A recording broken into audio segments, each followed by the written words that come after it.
Хей, за юу яцгаана Болор мөргөлс нэвтрүүлгийн 2 дугаар дугаар та бүхэнд хүрэхэд бэлэн болсон маань. За өнөөдрийн дугаараар хэдүүл гол дүрүүд буюу Jon Snow те Tyrion за тэгээ Daenerys те.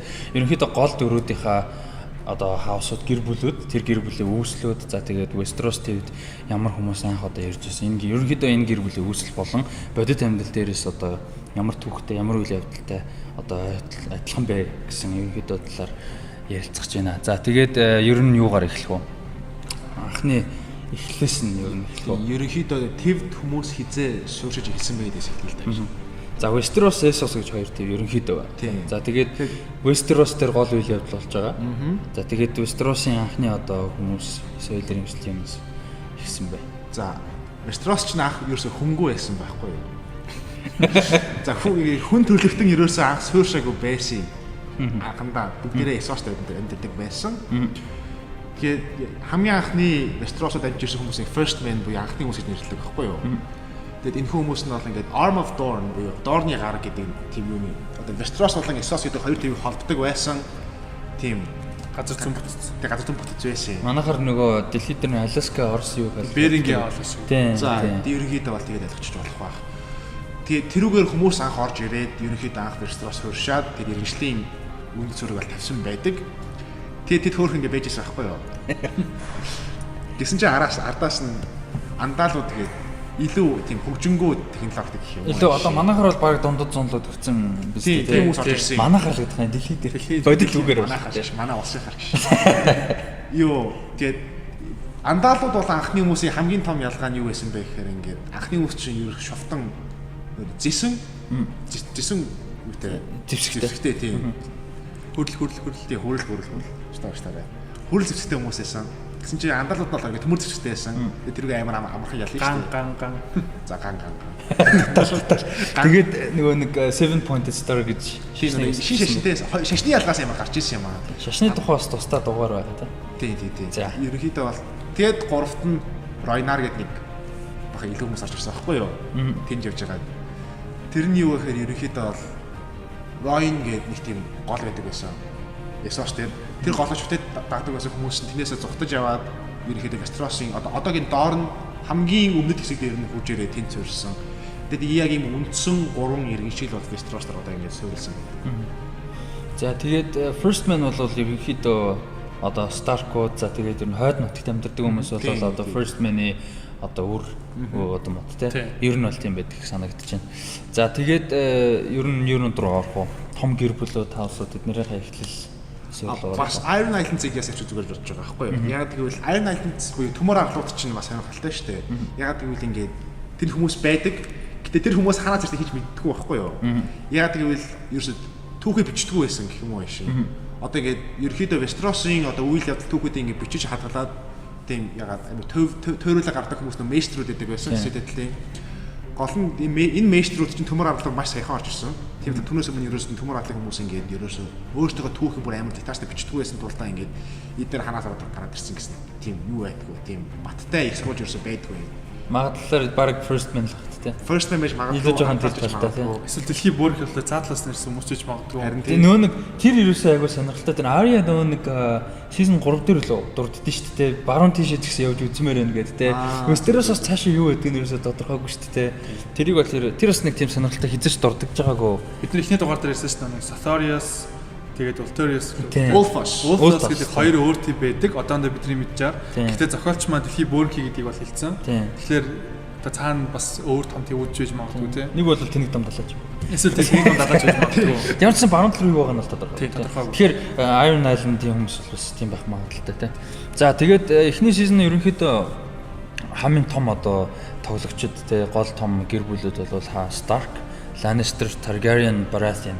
Энэ дөрөв хүртэл одоо нөгөө нэг манай шоуны одоо үндсэн нэрний дөрвөн болон дээр одоо энэ дөрвөн хаусын одоо сижил. Тийм одоо ингэ Jon, Loo, Bog тэгээд Arslan. Тийм. Яг энэ дөрөв яг Game of Thrones гэдэг киноныхаа ихнийх логон дээр яг дөрөв талтай байдаг. Яг үндсэн одоо дөрөв гэж хэлж болох юм.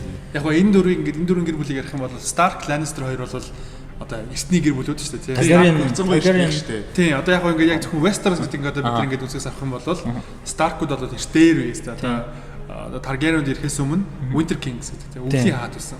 Харин Lannister хойд утга одоо ингээд бүгдийг нэгтгэсэн тийм хаадууд байсан. Харин Lannister болохоор King of the Rock гэдэг лөө. Тийм King of the Rock. King of the Rock.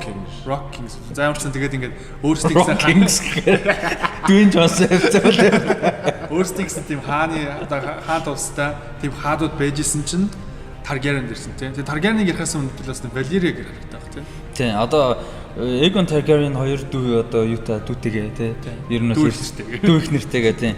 Visenya Rhaenys тийм.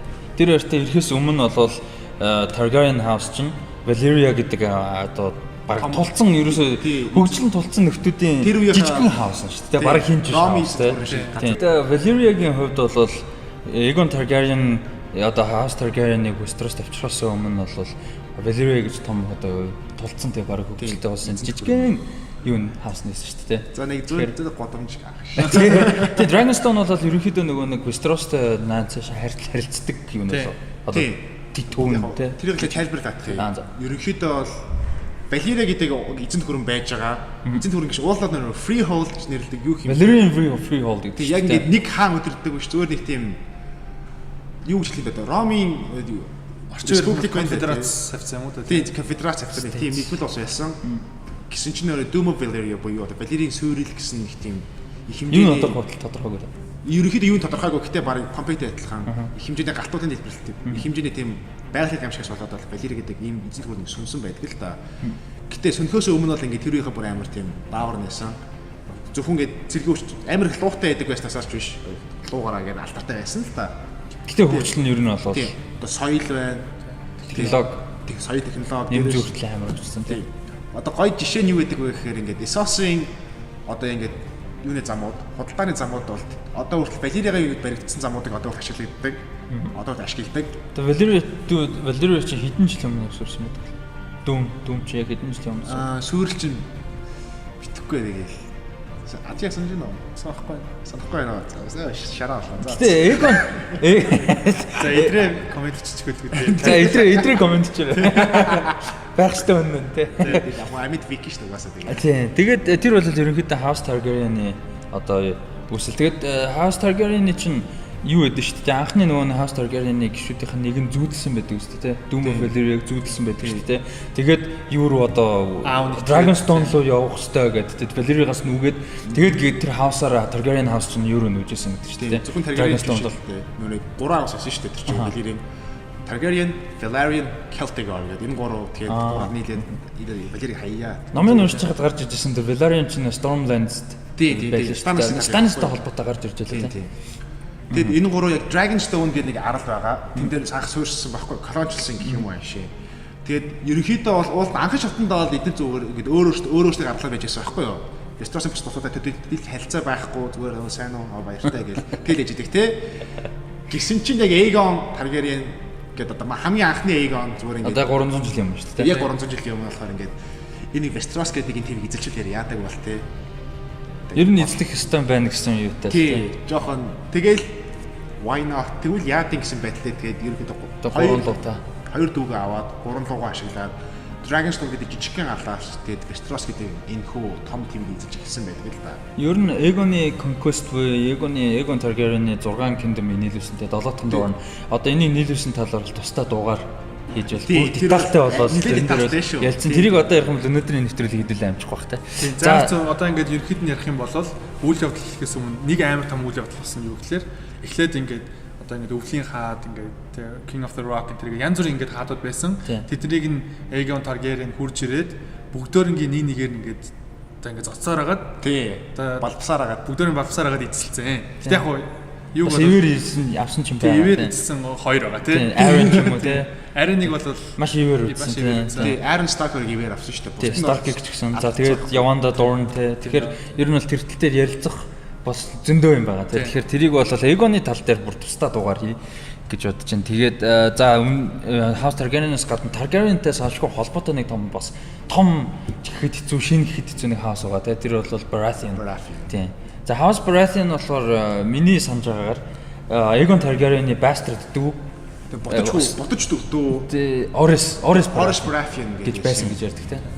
Тэгээд Baratheon-ы гэр бүл яаж үүссэн бэ гэхээр бол одоо Baratheon-ы одоо эзэлдэг гинэ. Одоо удирддаг яг улс нь бол яг Stormlands гэдэг усад байхгүй юу? Одоо шуурган улс, шуурган газар ч юм уу тэгж байж болохоор. Гэтэ тэрний хамгийн анхны удирдаг гэр бүл Durandon гэж хаус байсан. House Durandon. Гэтэ эднэр бол ерөнхийдөө бол ямар ивэр бол Targaryen-ы нэлээд ороогүй байхгүй юу? Дайтажсэн. Гэсэн чинь тэр Durandon-ы хаан нь ялагдаад үхээд тэр Durandon-ы гэр бүлээс ганцхан гүнж үлдсэн байхгүй юу? Тэр гүнжтэй болохоор Orange Baratheon би суучгүй очиж суугаад тэр Baratheon гэдэг хаусыг Durandon Baratheon хоёр нийлээд тэр шин Baratheon юусээ тэр Baratheon гэдэг хаус нь тэр гэр бүл нь бол ингээд Stormlands гэсэн энэ нутгийг бол ингээд тийм захирах дэюр эрхийг аль бие усны эрхийг бол олж авсан.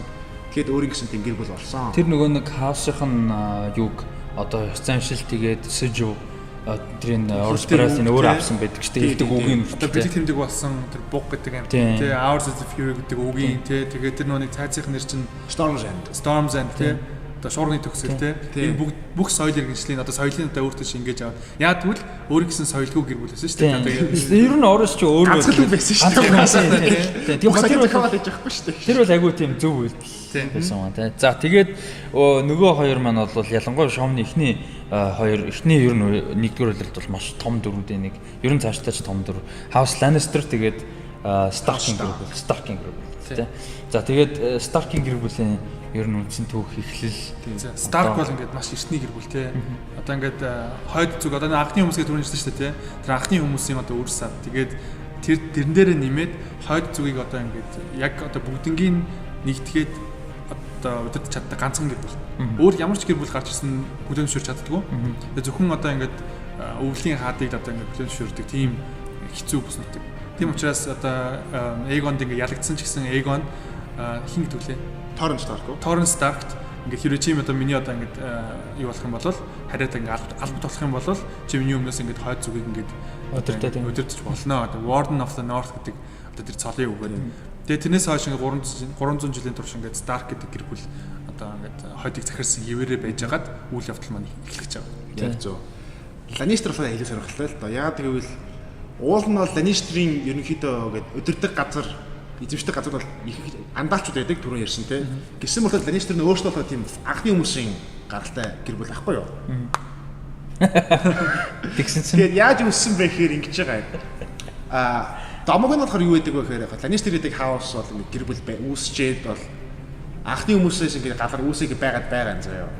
Гэсэн чинь яг ингэ анхны хүмүүс андаалуудад ялаад эхлэнгүүт нь нөгөө Joffrey хин блэ санаж байна уу? Land Cleaver гэж анх хүн би түүнээс бүр ингэ хэд дараа л дараа нь ерөнхийдөө одоо нэрээс санахгүй байна. Ямарсан ингэ андаалын Joffrey гэдэг нэртэй хунтайж тэгээд тэр Lannister-ийн анхны үний цустай Lannister-ийн гэр бүлийн хүнштэй гэрлээд тэгээд бас Lannister болохоор андаал болон анхны хүмүүсийн цусын холимог тийм хаус болж явсан юм аа. Тэгэж өөрийгөө харгаж үлдсэн байдаг л да. Тэр нөгөө Land Cleaver чинь яг одоо анх Lannister гэсэн хаус хамгийн анхны Lannister гэж хэлдэг. Тэр чинь яг яадаг вүлээ эмэгтэй байсан тий Land Cleaver. Гэхдээ Castle Rock-ыг авдаг. Тэг Castle Rock-ыг ямар ч зэн авчтیں۔ Гэтэ тэр чинь нөгөө нэг Aegon Targaryen ирсэнтэй холбоотой байлоо.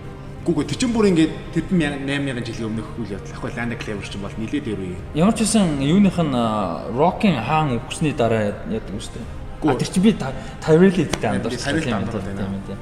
Land Cleaver чинь бол одоо гэнэ Brandon the Builder гэдэг Grey King ч юм уу те одоо тийм амар түүхэн домох тийм фигуруудын нэг байдаг. Ерөнхийдөө бол энэ хүн яг жигнэсээ байсан уугүй гэдэж бид итгэхгүй. Age of Heroes гэдэг үед байсан. Тийм Баатруудын үед орчдөг байсан. Одоо зөв санаж би сая. Тэгээд Land Cleaver чинь амар тийм алдартай Cleaver чинь байсан байхгүй юу? Яасан бэ гэхээр за Lannister гэдэг хаус байхгүй байсан. Тэгээд ганцаар явж исэн. Гэхдээ Castle Rock гэдэг энэ Lannister-ийн одоо тийм цайд штэ. Westeros TV-ийн ерөнхийдөө алтны гол үндэстэй. Ер нь бол тэ. Алтны үнцхээс илүү зүгээр алтын хамыг төвлөрдөг газар байхгүй юу? Өөрөө бол яг уурхай хэцнэх тийм зөвшөөрөх үүрэг гүйцэтгэдэггүй. House Castle-ийг ингэр бүл гэж ингээд анх удирддаг байсан. Тийм. Гэсэн чинь нэвтрүүлгийн дөрөвдөг шүү. Land Cleaver-ийг House Castle-ийг очиод юу ч мэддэхгүй заяа. Хүмүүс айлгаа явуулсан ч хийдэг, цэргээр оруулаад алсан ч хийдэг. Гэтэ ямар ч гэсэн хэдэн хоногийн дотор ерөнхийдөө House Castle-ийг цайзаа орхиод гарч яваад Land Cleaver цайз үлдсэн байдаг байхгүй юу. Тэгээд тэр цайзыг өөрийнхөө эзэмшил болгоод одоо өмнөөс хойш Lannister гэдэг хаусыг байгууллаа гэж зарласан байдаг. Гэтэ харамсалтай нь юу хийсэн нь бол одоохондоо бол ингээд түүх уулзнаар алдагдсан байгаа. За тэгээд Lannister-ийн хувьд бол тийм ерөнхийдөө эхний улирлын гол дөрөв том гэр бол энэ дөрөв. За тэгээд ер нь эхний улирлыг үзэж хахад яг зөвхөн үзэгч хүний зүгээс айл хаусыг ерөнхийдөө дэмжиж явж байсан. Одоо энэ чинь ингээд дай эхэлж байгаа шүү дээ. Тэр дайн дээр ерөнхийдөө айл талыг нь дэмжиж байсан. Ингээд би Game of Thrones-ийн хаусуудыг харахтай амар тийм түүхтэй дэлхийн түүхтэй амар харьцуулж хардаг байхгүй юу? Одоо ч юу бол гэр бүл болгоны нэг тийм уус ингээд хүчдэг. Одоо чи миний яд гэдэг North Stark бол яхааргүй орсорой. Их хэмжээний газар нутагтай байнгын өвөл байдаг. Хүн ам нь харьцангуй бага байдаг. Тэгээ дандаа нэг хүнээ шүтдэг Путин шиг те. Тийм болоо тийм байнгын консерватив байдаг. Тийм болоо яг Андалын соёл харьцангуй орж ирдгүүтэй адилхан тийм Европын соёл Орос руу харьцангуй нэгдэж чаддаггүй. Тийм талаа соёлын ялгаа амирх байдаг. Тэр талаа Орос гэж хардаг. Тэгээд би амьдрал дээр бас Оросыг жоохон biasтэй байдаг талаар Stark гэдэг юмшдэг л дээ. Гэтэ өөр бусад хаалгуудыг хариуцах нь бас сонирхолтой байхгүй юу? Одоо чинь Lannister-д бол яхааргүй Британи байгаа юм. Их Британи байгаа юм. Яг тэгвэл одоо Lannister-д их хэмжээгээр мөнгө хөрөнгөлүүлж санхүүгаараа ерөнхийдөө Lannister атгахтай байсантай адилхан Британчин бол ингээ хамгийн анхны ерөнхийдөө тийм санхүүгийн төвлөрөл болж исэн. Хамгийн анхны хөрөнгийг босгож байгуулж исэн. Түүнээс тийм тултаас ингээ мөнгө санхүүгээр амар их тоглолт хийдэг байсан байхгүй юу? Түүхэнд бол одоогийн Британи биш л дээ заяа 200-300 жилийн өмнө. Тэгээд тэрүүгээр бол амар адилхан харагддаг. Тэгээд хамгийн анхны нөө юу ч нөө хувьцааны exchange. Хувьцааны бирж чинь Британд илүү, Амстердамд илүү. Ямар ч гэсэн хувьцааны бирж дээр алдартай байдаг гэсэн Lannister-тэй адилхан байхгүй яа тэгвэл энэ Lannister гэдэг хаус чи амар зээл өгч амар тоглолт хийдэг байхгүй юу? Жижиг гэр бүл зээл өгөөд ерөнхийдөө их хэмжээгээр үүрмөр авдаг байдлаар ерөнхийдөө өөрийнхөө тийм нөлөөг тогтоодог тийм стратегтэй. Тэр тал дээр эхний үйлдэл дээр Tywin ярьдаг санагдаж байна те би Андорог бол эсвэл Роберт ярьдаг лөө. Ямар ч яригддаг шүү дээ нөгөө нэг Baelish Master of Coin тэгээд айгүй их мөнгө одоо ингээд юуны Bravos-ийн банкнаас те Iron Bank төмөр банкнаас хин маа нэт нөгөө нэг хааны мотор олгоод өчтэй шүү дээ те. Тэгээд нөгөө утсан чинь хин Littlefinger одоо чичи өрөө. Чичи өрөө. Baelish за Baelish Peter Baelish нөгөө нэг одоо энэ одоо хаант улсын санхүүгийн нөхцөл байдлыг тайлбарласан чинь баг нийт үрийнх нь 3-4-3 ингээд зөвхөн Lannister-уудын ганцхан зээлсэн байдаг. Тэгэхээр одоо ингээд юг харуулж байгаа гэхээр одоо ингээд Canada гардаг Tywin гэдэг дөрөв шүү дээ. Одоо маа одоо Cersei, Jaime одоо хин тэрийн 3-ын аав. Тэр болохоор олон жил бас хааны мотор байхдаа тэгээ түүний одоо охин нь олон жил хатан байхдаа одоо ингээд энэ улсыг хянахын тулд маш хэмжээний зээл өгсөн. Тэгээ бүх юм санхүүж үлсэн. Роберт ингээд нэг өөрийнх нь хилдгэртэй ингээд нэг шоуч амьдралыг тэтгээд нэг өөрөөр ингээд нэг Tywin байхын тулд хүссэн мөнгөний өгүүлж байлгадаг гэсэн. Тийм л 90 үеийн дараа нээд одоо хааны мотор болсон. За тэгээд эхний үйлдэлээс чамд ерөнхийдөө яг тэр түрүүний асуултаа яг яал хаусыг дэмж. Ер нь бол яг автоматар хүмүүс дэмжин Jon Snow ч юм уу тийм л багтал та. Гэхдээ ер нь тийш би ч гэсэн маас шүү дээ. Тэгэл ингээд зохиолчийн одоо ингээд дизайн хийснээр те би ингээд анханаас л House Stark-ийг дэмжиж явсан л та. Анханасаа одоо ингээд намайг бол үдчих технэр л уул нь ингээд дэмжих ёстой юм шиг байгаа. Гэхдээ дэмжихэд амар хэцүүсэн дүр Daenerys эхний үйл ялангуяа. Ингээд жүжигсэн муу байсан юм уу? Эсвэл дүр нь муу бичигдсэн байсан юм уу? Эсвэл ингээд яагаад чинь тэр дүрийг дэмжиж ингээд нөгөө нэг хүсэж байгаа зүйлийг нь дэмжиж ингээд явуулах сонирхол надад айгу бага байсан. Тэгээ Viserys-ийг өгөхөд бол яг баярлалаа юм л та. Эхний хэлэг гэлөө наа. Гэхдээ ягаад ч нэг тийм дэмжих юм жоохон багтай байсан санагдаж байна. За тэгээд өнөөдрийн эхний дугаараар бол ерөнхийдөө Game of Thrones телевизийн нэвтрүүлгийн телевизийн шоуны далайх нэвтрүүлгийн энэ дугаараараа дөрвөн том хаус гэр бүл болон юунуудын одоо гол Westeros-ийн хүмүүсийн одоо бас түүхийн талаар ярилцлаа. Тэгээд дараагийн ерөнхийдөө ярилцъя гэж бодож байгаа сэдв бол зохиолч George R. R. Martin зохиохдоо мэдээж A Song of Ice and Fire тийм. Энэ ертөнцийг зохиохдоо бол бодит түүхээс бодит үйл явдлаас маш их одоо санаа сэдвчилж аяг өөрчилсөн гоё одоо харьцуулах зүйлүүд зөндөө их байдаг. Тэр талаас жоохон ярилцах. Хамгийн ихний том параллел өөрөө ч гэсэн хэлсэн байдаг тийм. Тэр параллел бол тэгээ бас энэ одоо ингээд манай сториг хөдөлгөж байгаа хөдөлгүүр нь бол одоо энэ 5 хааны хоорондох тэмцээн шүү дээ тийм. Нед маань одоо ингээд маш мундаг сайхан хүн болохоор үннийг ингээд олон нийтэд түгээх гэж оролдож байгаад за тэгээ цаас болцдог. Нэгдүгээр сизний спойлер яаж болох гэсэн чинь тийм. Эхний үйлрэл бол Sky Media дээр бол юу яасан байгааг зураг киноны багцсан дээр бол их үнгүй орсон байгаа. Тэгэхээр Тэр бол эхний үйлрэл юм болно гэж. Тэнгүүтээ тэрнээс гарч байгаа тэр 5 хааны хоорондох тэмцэл болол дэлхийн бодит түүхээс харах юм бол War of the Roses Сарнандан гэдэг тэм тэмцэлтэй холбоотой гэж зохиолчсон флор хэлсэн байгаа тийм. Тэн дээр одоо ингээд бид нар ингээд киног үзэхлээр гол хоёр дайсан нь Lannister-ууд тэгээд Stark-ууд гэж хараад байгаа шүү дээ. Тийм уул нь 5 хаан байгаа. Яг тэрнтэй адилхан энэ War of the Roses гэдэг дайны үед одоо Англид болсон Сарнанданы үед тэгэхээр Lancaster-ийн одоо гэр бүл тэгээд York-ийн гэр бүл тийм. Lancaster-ууд нь Lannister, York-ууд нь Stark тийм. Энэ одоо яг одоо дэлхийн жихэн түүхнээс ингээд сэдвчилж манай стори ихсэн гэж хэлж байна. Тэгээ энэчнээс хөгжүүлээд одоо илүү фантаст уран одоо энэ зөгнөлттэй энэ зөндөө юмуд зөгнөлт хийвэл мэдж байгаа. За тэгээд зөндөө олон элементүүд нэмээд явсаар байгаа. Им одоо дүүргийн хэмжээний стори болж байгаа. Гэтэ яг суурь нь алтертэй core тийм. Тэгээ зөндөө олон параллел байгаа. Тэгээ чинь юу гэдэг вэ? За жишээ нь одоо Dothraki тийм. Dothraki ч гэдэг нэг Монгол нь ингээд харвас мэдээж л дээ тий. Бүр ингээд Game of Thrones үзээгүй хүн энэ монголчууд юм уу тийг асуухаар ахгүй юу? Тийм мэдээж яадаг шүү дээ Dothraki чинь тий. Хэлн хүртэл тийм хүнд хэлээд гэж тийм. Монгол бид нар өөрсдөө анзаарахгүй. Гэхдээ нөгөө гадаад хүмүүс ярихаар тэгдэж шүү дээ. Нөгөө хэрэлдэт байгаа мөг байгаа. Монголоос хооронд тэр шиг ерөнхийдөө нэг тийм хүнд хэлтэй. Яг түүнтэй адилхан одоо төрөнд өссөн дөрвөн гэр бүлийн дээ тий. Яг тийм түүхэн дөрвөн улстай амар таарад байгаа байхгүй юу? Яг миний хувьд л та. Түүнээс би амар энэ бол яг яхаа гот юм аа. Жоржнес хэлсэн өөр ямар ч юу альтернатив байхгүй гэсэн үг бол биш. Гэтэ сая ярьсан юу бол Stark, Lannister, Baratheon Targaryen дөрөв бол яг хараад үзэнгүүт болохоор ингээд юу Орос, Британи, Ром эзэн, ариун Ром эзэнт хөрөн тэгээд Австри энэ дөрөвтэй таарад байгаа байхгүй юу? Stark бол мэдээж ойлгомжтой гэж байна. Тэгэхээр тэднэрээс бас George R. Martin өөрөө бол бас санаа авч тэ үйлгэрч авсан байх боломж болмос өндөр шүү дээ. Одоо ингээд заах над шин бүр ингээд амар next level одоо анализ хийх гээд шүү дээ тий. Тэрнээс өмнө ингээд амархан анализ хийгээд босчих тий. За ингээд Dothraki-г ингээд монголчууд эсвэл бол тэр нүүдэлчиг гэдэг нас авсан юм тий. За бас нэг том 5 дайны 5 одоо хааны дайнд оролцож байгаа нэг том тал бол Greyjoy шүү дээ тий. Арлын усууд. Тэр бол одоо яалч викингүүд юм шиг байна тий. Өөрөөсөө ингээд ядгүй тариамаараа тарьж одоо ингээд баялаг бүтээгээд тэрийгэ зардггүй сайхан ингээд нэг юу гэдэг вэ тэд нар ч өөрөө үгтэй шүү дээ тий. Pay the Iron Price. Төмөр төлөөсөө төлнө гэж байна тий. Яг нь ер нь зүгээр мөнгөөр худалдаж авахгүй алаад аваад тий алаад хүчээр авсан гэж санаас тий. Хүчээр аваад гэж байгаа тий. Бас нэг одоо ингээд параллел бол Dorm тий. Dorm ч одоо ингээд бүр харваас ингээд сайн бор царайтай ингээд тэгээд вино ухтартай нөгөө нэг ер нь passion тий. Хүсэл тачаалтай баригдсан тий одоо ингээд Испанууд ч байхгүй юу. Испан Португалаас тий. Түүхэндээ ч гэсэн харагддээ шүү дээ. Одоо тэгээд Испанч нэг юу байдаг анхандаа ислам шишин ингээд давгаалсан байжгаад тэр христ шишин рүү шилжсэнтэй адилхан Dorm ч анхандаа нөгөө Ройнар гэдэг хүмүүстэй орж ирэнгүүт чинь их хэмжээний нөгөө Ройнар шишин аваад ирсэн. Тэр аянда одоогийн манай амар масс шишин болох тэр 7 шишин багаж орсон байдаг. Тийм тэр ч гэсэн харагддээ. Дорны бас түүх одоо Westeros-тай холбоотой 7 одоо Kingdom, Seven Kingdom-тай холбоотой түүхүүд бас их сонирхолтой тийм.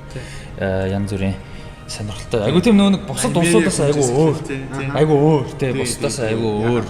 Тэгээ одоо тэр Nymeria гэдэг ч юм уу тийм. Тэгэхээр бидэд бол дараа нь тусгай дугаарууд энэ. Тэр дугааруудаар юу вэ гэхээр одоо энэ 7 Kingdom-ийн долуулангийнхан түүхтэй яг одоо нэг Kingdom-д зориулж нэг house зориулсан одоо дугаарууд хийгээд за түрүүн Aegon Targaryen-ийг хийж ирсэн. За тэрнтэй адилхан Dorne гэх мэт тиймэрхүү одоо дугаарууд бол хийн. За тэгээ тэрнтэй холбоотой хүсэлтүүдээ гоё сэтгэлдлүүдээ бичиж үлдээгээрээ тэрэн дээр бол ер нь бид нар бүгд уншиж байгаа. Тэрэн дээр тэгэхээр гоё санаануудыг бас сонсон. За тэгээд юун дээр бол ирэх 7 дугаар сард Game of Thrones цувралын 6 дугаар улирал одоо кино юунд Skam-д дээр бол орно. За тэгээд тийм болохоор тэр хүртэл бол бидэд одоо яг өмнөх ингээд улирлуудтай холбоод ерөнхийдөө ярьж байгаа. За эхний улирал бол өнгөө орсон байгаа. Тэгээ үзээгүй хүмүүс нь үзээрэй. Бидэд бол энэ дугаарууд дээр бол ямар ч байсан зөвхөн эхний улирал дээр жижигхэн ганц зэрэг спойлер л хэлсэн шүү дээ. Болж игэл ерөнхийдөө спойлер багтай үйл явдлыг тайлбарлах нь баг илүү мэдээлэл чанараас ингэж бас сэтгэл хуваалцаж байгаа. За тэгээд нэвтрүүлгийн 2 дугаар дугаартай хамт байсан та бүхэнд баярлалаа. Намайг Rusty гэдэг. Ажаа. Яалаарч. За тэгээд дараагийн дугаар уулзцаа.